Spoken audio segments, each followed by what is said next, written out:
Assalamualaikum everyone, welcome back to my channel. Let's have a quick overview of drug treatment of rheumatoid arthritis. So first of all, introduction and pathogenesis. Rheumatoid arthritis एक autoimmune disorder है जो तकरीबन 1% population को affect करता है और ये women में ज़्यादा कॉमन होता है।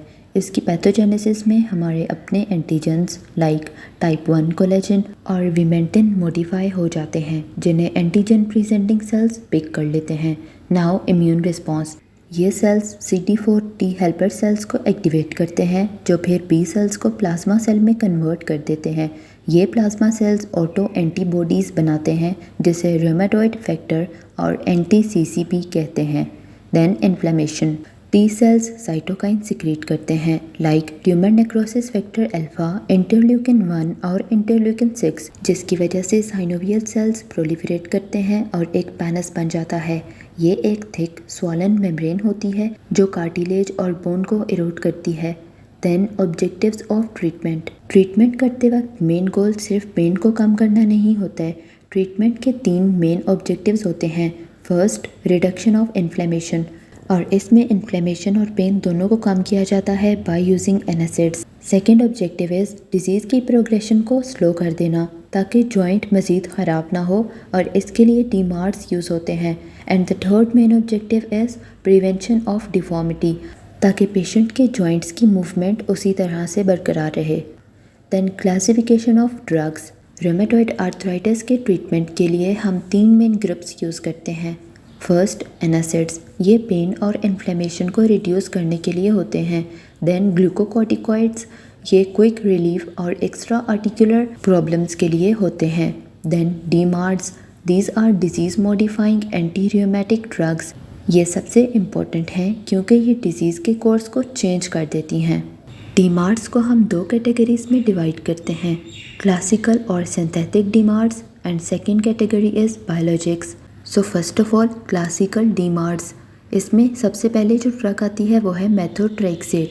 ये गोल्ड स्टैंडर्ड ट्रीटमेंट है और इसका इफेक्ट 6 वीक से 6 मंथ तक आता है। देन लेफ्लुनामाइड, ये DNA और RNA सिंथेसिस को ब्लॉक करके T और B सेल्स की प्रोडक्शन को स्टॉप करती है। देन हाइड्रोक्सीक्लोरोक्विन, ये एंटी मलेरियल ड्रग है जो रूमेटॉइड आर्थराइटिस में भी यूज़फुल होती है।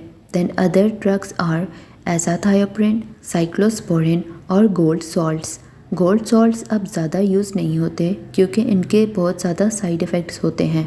Now second category is biologics, ये एक मॉडर्न टारगेटेड थेरेपी है। ये ड्रग्स स्पेसिफिक प्रोटीन्स को टारगेट करते हैं और इसमें आते हैं tumour necrosis factor alpha inhibitors, जिसकी एग्जांपल है इन्फ्लिक्सिमैब, एडालिम्यूमैब एंड इटिनरसेप्ट।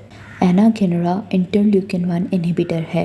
रिटक्सीमैब बी सेल्स को टारगेट करती है, एबेटासेप्ट टी सेल्स को टारगेट करती है और टोसिलिजुमैब इंटरल्यूकिन 6 को टारगेट करती है। Now important side effects and precautions, ये पॉइंट्स बहुत ज़रूरी हैं। First of all infections, biologics और इम्यूनोसप्रेसेंट्स यूज़ करने से पहले TB, हेपेटाइटिस और HIV को रूल आउट करना बहुत ज़रूरी है क्योंकि ये ड्रग्स अपॉर्चुनिस्टिक इन्फेक्शंस का रिस्क इंक्रीज़ कर देती हैं। Then bone marrow suppression, methotrexate, azathioprine और गोल्ड सॉल्ट्स बोन मैरो को सप्रेस कर सकते हैं जिससे एनीमिया और ल्यूकोपीनिया हो सकता है। देन ग्लूकोकॉर्टिकॉइड्स को extra articular manifestations like pericarditis के लिए यूज़ किया जाता है, लेकिन इनके लॉन्ग टर्म इफ़ेक्ट्स का ख्याल रखना चाहिए। Now let's have a quick summary. Rheumatoid arthritis एक प्रोग्रेसिव डिजीज़ है।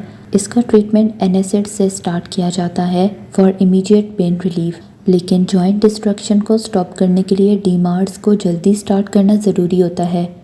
So that was all about the drug treatment of rheumatoid arthritis.